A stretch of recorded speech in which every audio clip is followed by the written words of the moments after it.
Did you have mixed emotions? I mean, not that you have any choice in the situation, but did you have mixed feelings to spend so long, literally handcrafting the elements of something to then just see it get blown to smithereens? No, not really. I mean, it's kind of cathartic. It's like you're building it for that purpose. So it was, you you're prepping from day one. So it's always fun to watch it explode. I've actually got fragments of some of the chips. We collected them afterwards, the little doors and hatches and fragments of the masts and stuff like that.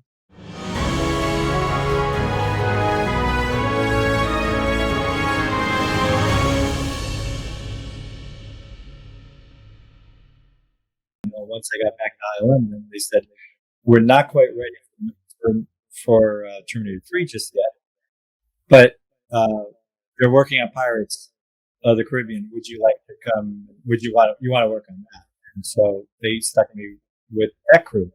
And it was at that point, it was only four people working on it at the time, starting to build one of the pirate ships. And I'm watching them build it, and it was very laborious because they took blueprints for a real ship, and they scaled up the drawings, the blueprints, and had them copied onto large pieces of paper, stuck them onto a piece of wood, cut the wood out with jigsaws, and then made all the stations and the bulkheads and attached it to a keel and did this whole thing. And I'm just watching. He's like, "Gosh, that's really laborious." So I suggested, if we had a digital picture of a digital model of the ships, we could take that and slice it up in a computer, and we could laser cut all those pieces, all those ribs and everything. So I suggested that. We did that with the Black Pearl. That's how we did the ship. That's actually the Dauntless. That's the ship that's in the background. Right. And so I was able to, in about 3-4 weeks, do what these guys were doing. 4 guys were doing in about 4 weeks. So, and so I basically made a kit, a poker kit, and that's I think that's I'm not sure what ship that is. Anyway, there's another one in the background there too. Yeah, that's the Dauntless. Yeah. So that's how we started doing it, and that's actually the larger scale one in the background that we exploded on part 3. Right. So that's how we did it. I started making all the ships that way, and then we had a small team of carpenters, myself included, that would assemble them and plank them and build them like real ships. So it was really cool to work on that technology that was traditional boat building in reality. I would just use a little bit of technology.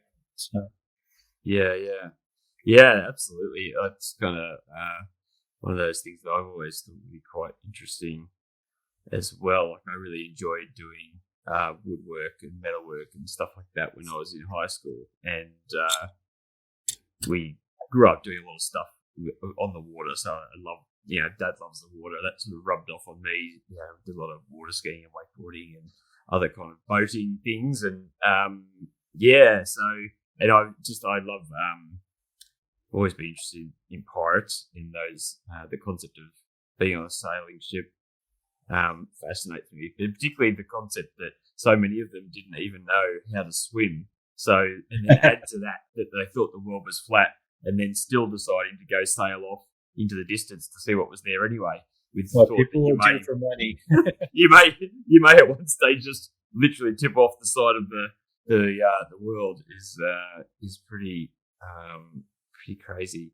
So how many different sizes of ships did they have? Well, so the Interceptor, which was the ship that gets blown up in the first one, Orlando Bloom's on it. He gets out in the nick of time in the middle, explodes. That's actually right in the center there. I believe that's the Interceptor. Maybe not. Right. Another ship. No, that's That's another ship for part 3. That one was a quarter scale, so that was about 17, 18 feet long.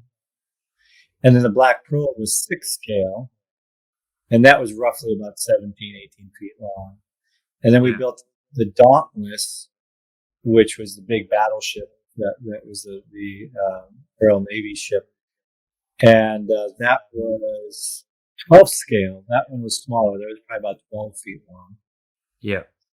And then when the Endeavor, which was actually the Dauntless, just repainted for the third film, because it blew up, we built one that was at 6 scale, and then we built the decks of it for a shot of the deck exploding as it's getting closer.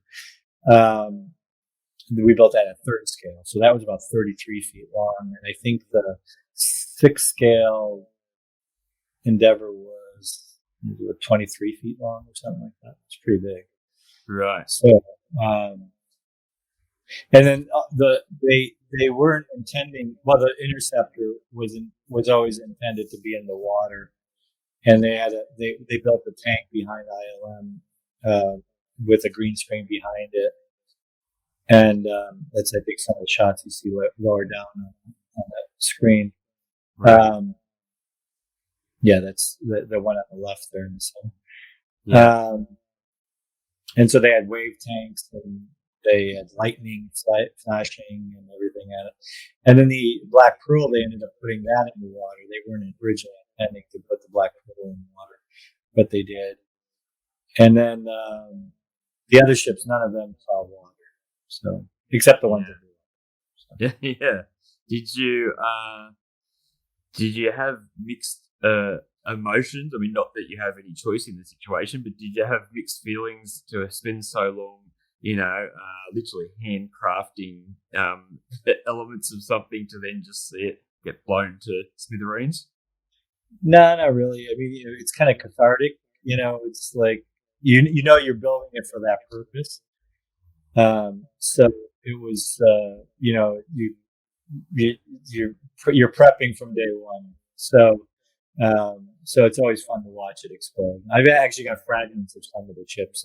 We collected them afterwards, the little doors and hatches and fragments of the masts and stuff like that. So yeah, it never really bothered me. It's kind of exciting, it's very thrilling to do a exploding shot like that, because I think for the different exploding ones, it might be something like 6 or 8 cameras on it. Yeah. And they were shooting on film back then. They weren't shooting it digitally. Yeah. So, almost anything can go wrong. So it's very exciting. Everyone's on alert. Yeah. And, you have to get the cameras up to speed because they're running at high speed. And as soon as you start running these cameras at high speed, they could jam. Something could go wrong. Yeah. So everyone's got to make sure that they're exposed correctly. The camera's running fine. They're up to speed. Nothing's happening, and then you give the go ahead to blow it, and it's over in an instant. It's the I don't know what they shoot those things at. It was like 120 frames a second. So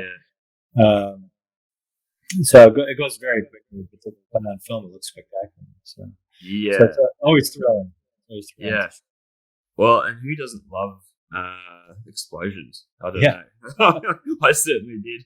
I think if and hopefully none of them can hear me, but I think if my kids, if I get any sort of inkling that they are wanting to start experimenting with fire or blowing things up, then I just find somebody with a property and actually go and do it properly. Like when we were teenagers, now mind you, it didn't stop us from mucking around doing stuff that was silly ourselves anyway. But I grew up in really small country towns in Australia. But by the time I was a teenager, we're at this place called Bellingen, which is a beautiful part of northern New South Wales. You've got kind of like rainforest half an hour from the coast, and it's just a great place. About 3,000 people, I think, there. But there's lots of room it's easy enough to get on your bike and ride, off into the countryside. and get up to mischief. So there was lots of places we could go and blow up aerosol cans and things like that. But we had this one friend, and and I think his dad like really quite enjoyed it himself. He sort of had this thing where he would, really, they would get punished quite severely if they were ever caught doing something themselves. But he would sometimes help us, set up these things out in their paddock and blow something up. Or we made he made it. We used it. It was a PVC pipe, like rocket launcher, but you put limes in it. So they had this lime tree there, and you would put the lime in this PVC pipe, and it had like a chamber that had a lighter sparker sort of thing. You'd spray aerosol or something in there and screw the cap, and you'd shoot the lime fly out across the face. Just had a great time with that. So I know somebody did a potato gun like that with compressed air. So. I imagine a lot of this sort of stuff is just, I guess, the ultimate version of doing that.